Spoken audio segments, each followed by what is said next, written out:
আমার খুব কাছের দুইজন মানুষ আমার দোকানে আসছে চা খাওয়ার জন্য। আমি তাদেরকে চা কিনাইলাম, আপ্যায়ন করলাম। তারা খুব ভালো মানুষ, তাদের কাছ থেকে কিছু কথা শুনলাম। ভাই আপনি কি সবসময় আল্লাহ দান প্রতিষ্ঠান এভাবে এসে চা পান করে?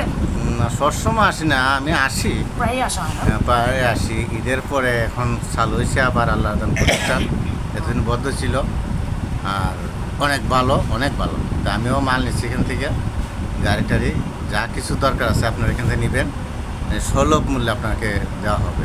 এখানে কি সব ধরনের মালামাল পাওয়া যায়? ইট, বালু, কংক্রিট সব ধরনের সুযোগ সুবিধা? হ্যাঁ হ্যাঁ, এগুলো সবই পাওয়া যায়, সবই পাওয়া যায়। ওর গাড়ি দ্বারাই ক্যারিং করে দেয় না? জি জি জি, সব কিছু পাওয়া যায়। আপনি যে মাল নিছেন মানে আপনাকে প্রচণ্ড আকারে ছাড় দিয়েছি কি?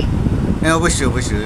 আমার তো আমার বাতিজা তো দিবে, অন্যরা দেয়, অন্যরা পছন্দ হয়ে আচ্ছা। ছাড় দেয়। তো আল্লাহ দান প্রতিষ্ঠান সম্পর্কে আপনি সর্বশেষ মানুষদেরকে কি বার্তা দিতে চান? অনেক ভালো, অনেক ভালো। সবাই এখানে মানে আসতে পারে না? হ্যাঁ হ্যাঁ, আসতে পারে। তো ঠিক আছে, সবাই ভালো থাকবেন, আল্লাহ দান প্রতিষ্ঠানের সাথেই থাকবেন, আল্লাহ দান প্রতিষ্ঠানে আসবেন, সুলভ মূল্যে জিনিসগুলো নেবেন। ভালো থাকেন, সবাইকে আবারও ঈদ মোবারক। তাই আমাদের জন্য সকলে আজকের মন থেকে দোয়া করবেন। আল্লাহ হাফিজ। দেখা হবে পরবর্তী লাইভে।